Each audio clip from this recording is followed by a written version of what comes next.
Throughout the reign of the infamous Tudor King Henry VIII, there were many people who made their way to execution scaffolds all across England. This even included two of his own wives, as they lost their heads inside the walls of the Tower of London. Henry VIII even turned on some of his closest friends and allies, and they too lost their heads, as men such as Thomas Cromwell and Sir Thomas More were stabbed in the back by others who wanted more power.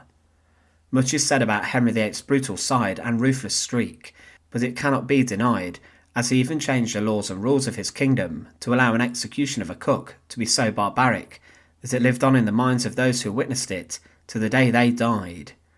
Richard Roose isn't a well-known figure in Tudor society and history. He did not have much money or power, and was a lowly cook who worked in the kitchens for Bishop of Rochester John Fisher, but his execution cemented him in the history books as he was boiled alive upon the orders of the king. But Roose was not the only one who was executed in this manner, as there was roughly a decade later one woman who was also boiled in the very same place in a large pot in front of a huge crowd.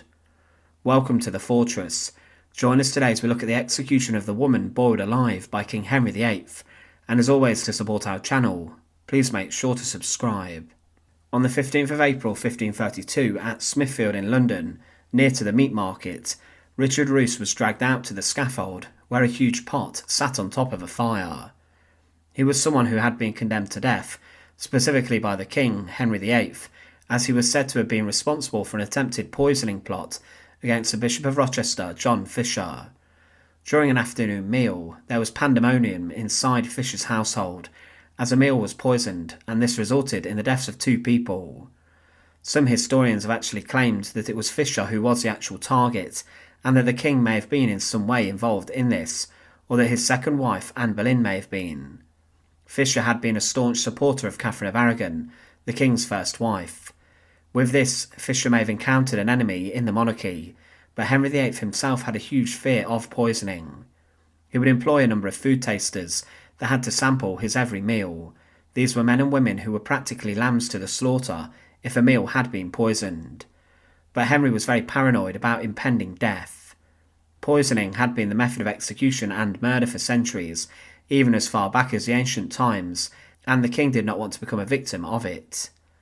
When Richard Roose was arrested, Henry himself addressed Parliament to ensure that this man was put to death swiftly and quickly without any questions asked. It was almost suspicious, and Roose was condemned by an act of attainder. He said in his speech that, "His Highness, considering that man's life above all things is chiefly to be favoured, and voluntary murders most highly to be detested and abhorred, and specifically all kinds of murders poisoning, which in this realm, hitherto the Lord, to be thanked, hath been the most rare, and seldom committed or practised." But Henry then came up with the brutal punishment for a poisoner, and this was for someone to be boiled alive. With this he made alterations to the law of his country, and adapted the treason law to include this. It was said that, I quote, "the said poisoning be adjudged high treason, and that the said Richard Roose for the said murder and poisoning of the said two persons shall stand and be attainted of high treason, and shall they therefore boil to death without benefit of clergy, and that in future murder by poisoning shall be adjudged high treason, and the offender deprived of his clergy and boiled to death." But Richard Roose's execution specifically could have been symbolic. Was the lowering of him into the boiling pot representative of him pouring poison into the food that was then distributed at Fisher's household, or was Henry VIII having a sick joke with the fact he wanted the cook to be punished by being boiled alive, as if he was the broth being prepared for supper? It's not specifically known, but nevertheless Richard Roose was executed at Smithfield, and he was lowered in and out of a boiling cauldron at least 3 times.